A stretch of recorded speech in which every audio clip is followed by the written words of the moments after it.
Sveiki, mėlyjei. Imigrantai ir būsto nuoma Jungtinėje karalystėje, depozitas, sutartys ir iškeldinimo procedūros.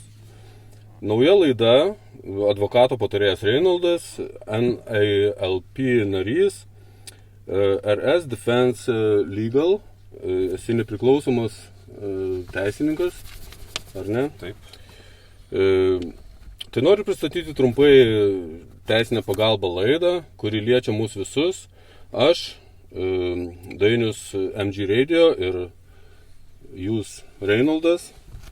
Šiandien kalbėsime apie tai, ką turi žinoti kiekvienas emigrantas, nuomojantis būstą Jungtinėje karalystėje.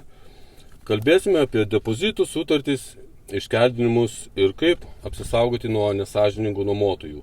Jei po laidos norėsite pasikonsultuoti, galite kreiptis į RS Defense Legal telefonu 077 77 222 337. Taigi kalbame su Reinoldu ir pirmiausias klausimas tai yra, kas yra teisėta nuoma. Dažniausiai nuomos forma Anglijoje ir Velse garantuoja trumpalaikę nuomą, trumpai AST. Tai oficiali nuomos sutartis tarp nuomininko ir savininko. Joje turi būti nurodytas adresas, nuomos suma, depozito dydis, sutarties trukmė ir abiejų šalies pareigos. Net jei rašytinės sutarties nėra, ji vis tiek gali būti laikoma galiojančia nuomos sutartimi ir gyvenate ten su savininko sutikimu. Tačiau be raštiško įrodymo kyla rizika, vėliau gali būti sunku įrodyti savo teisės. Tai dažniausiai mūsų tautiečiai nuomojasi mažas patalpas, tai kambario nuoma.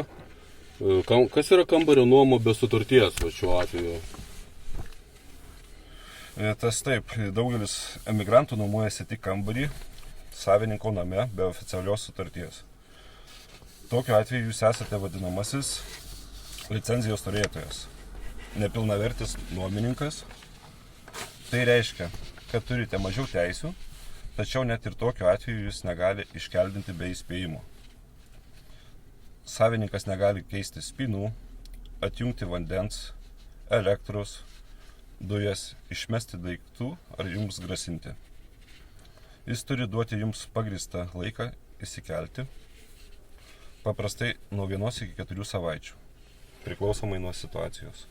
Tai tas terminas turbūt yra toksai optimalus, kad, ta prasme, tai konkrečiu atveju turbūt skirtingai būna, bet čia nuo 1 iki 4 savaičių tai... Priklausomai situacijos. Nuo situacijos priklauso, arba, pavyzdžiui, su mažamečiais vaikais, arba single mama, ar ne, ten gali būti kiti terminai. Gerai, depozitas labai svarbus klausimas mūsų tautiečiams. Kur jis turi būti laikomas, depozitas? Depozitas turi būti laikomas oficialiuose depozito sąskaitose. Jeigu turite oficialią AST sutartį, jūsų depozitas privalo būti registruotas vienoje iš 3 valstybės patvirtintų sistemų per 30 dienų nuo įmokėjimo. Tai gali būti indėlių apsaugos tarnyba, mano indėliai, 3 nuomos užstato schema. Jei depozitas nėra apsaugotas, nuomotojas negali jūsų teisėtai iškeldinti pagal skyrių 21, o jūs turite teisę kompensaciją iki 3 kartų depozito sumos. Oho. Visada prašykite raštiško patvirtinimo, kur laikomas jūsų depozitas. Jeigu to patvirtinimo negaunate, tai aišku ženklas, kad jūsų depozitas gali būti neapsaugotas, o nuomotojas pažeidžia įstatymą. Tokiu atveju nedelskite, kreipkitės į nuomos užstato schemą arba vietinę savivaldybę ir pareiškite reikalavimą dėl kompensacijos bei praneškite, kad bet koks skyrius 21 pranešimas bus teisiškai negaliojantis. Supratau. Tai jo, tas buvo paminėti skyriai, tai čia punktai iš teisinės tos sistemos, kur paprastam žmogui nelabai aišku, bet čia teisininkai tik tai... Tokie yra formalumai, kuriuos nuomininkas privalo nuomotojui įteikti. Tai klausimas 4 apie iškeldinimą. Tai norėjau paklausti dėl tų teisinių punktų teisiniai sistemai, kad žmogui nelabai aišku, 8 skyrius ir 21. Reinaldai? Taip, Anglijoje ir Velse yra 2 pagrindiniai teisinės iškeldinimo būdai. Tai skyrius 8 ir skyrius 21. Pradėsim nuo skyriaus 8. Jis yra taikomas, kai nuomininkas pažeidžia sutartį, nemoka nuomos, gadina turtą, trukdo kitiems gyventojams. Tokiu atveju savininkas turi nurodyti priežastį ir suteikti įspėjimo terminą nuo 2 savaičių iki 2 mėnesių. Tai čia priklauso nuo nuomininko elgesio, žalos dydžio ir kitų aplinkybių.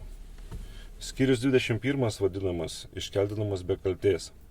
Naudojamas tada, kai savininkas tiesiog nori susigrąžinti būstą, net jei sutartis nepasibaigusi yra. Tačiau tai gali tik po 1-4 mėnesių nuomos laikotarpio. Tai jeigu jūs pasirašėt šiandien sutartį, tai turi praeiti 4 mėnesiai. Ne mažiau. Ir visada turi būti duodamas 2 mėnesių įspėjimo laikotarpis. Tai kaip jūs gausit skyrių 21 oficialiai jums atsiųsta, jūs jį priimsit, tai nuo tos dienos jūs turėsit terminą 2 mėnesius. Jeigu depozitas neapsaugotas buvo, nepateiktas kaip išsinuomoti gidas arba nėra galiojančių dujų bei energijos sertifikatų, ar buvo oficialus skundas dėl būsto būklės, tai galėjo būti ten dėl pelėsių, santechnika bloga, šildymas ir visokie kitokie susijęs su tuo būstu. Tai toks skyrius negaliojantis gaunasi. Jeigu gavote tokį pranešimą, nepanikuokite, susisiekite su teisininku. RS Defense Legal gali patikrinti jūsų dokumentus, parengti atsakymą arba sustabdyti neteisėtus jų veiksmus. Dabar mes jau prie 5 klausimo atėjom prie neteisėto iškeldinimo, ar ne? Taip. Jeigu savininkas keičia spynas, išmeta jūsų daiktus, blokuoja įėjimą ar grasina, tai baudžiamasis nusikaltimas. Pagal apsaugos nuo iškeldinimo teisės aktą toks elgesys vadinamas neteisėtu iškeldinimu ir priekabiavimu. Tai gali grėsti bauda ar net laisvės atėmimas iki 2 metų. Jeigu taip nutiko, fiksuokite viską. Nuotraukas, žinutės, liudytojus. Čia labai įdomu. O ką daryti praktiškai? Taip, praktiškai neišeikite iškart, palikdami būstų, galite netekti teisių. Surinkite įrodymus, žinutes, kvitus, elektroninius laiškus ir visa, kas gali būti susiję ir panaudota jūs apginant. Kreipkitės į vietos nuomos santykių pareigūnus, piliečių patarimai arba tiesiai RS Defense Legal. Mes parengsime nutraukimo ar atsisakymo arba išankstinio veiksmo pranešimą, laišką, kad sustabdytume neteisėtus veiksmus. Kokie būtų jūsų kaip teisininko greiti patarimai emigrantams? Visada turėkite raštišką sutartį arba bent kvitą už depozitą. Jei sutarties sąlygos neaiškios, rašykite elektroniniu paštu, kad liktų įrodymų WhatsApp programėlę arba SMS. Niekada nepasirašykite to, ko nesuprantate. Saugokite visus mokėjimus, įrodymus, ką galėtumėte po to vėliau panaudoti. Ir pabaigai, uždarimas, tai jūs gal galite pasakyti atminimą kokį, priminimą? Taip, atminkite. Jeigu kas nors paima jūsų pinigus, duoda raktą ir leidžia gyventi, jūs turite teisės. Man labai gražu buvo mano atveju, tai netgi atvirukas buvo paliktas, ta prasme, kad sveiki atvykę į naujus jūsų namus. Tai gražu būna, kai tie savininkai elgiasi su mumis kaip su savo lygiais, kaip čia pasakyti. Nes jie irgi numoja su tam tikra nauda savo, taip sakant. Tas taip, bet jau kaip yra kaip ir pirminis įrodymas, kad esu teisėtas gyventojas. Taip. Tai dar kartą priminsiu telefoną Reinaldo 07777 222 337. Jisai bazuojasi pietų Londone. Jeigu reikalas bus, susisiekite su juo. Čia laida teisinė pagalba. Ir su jumis buvo Dainius MG Radio ir Reinoldas iš RS Defense Legal. Ačiū visiems. Ačiū. Likit sveiki ir saugus.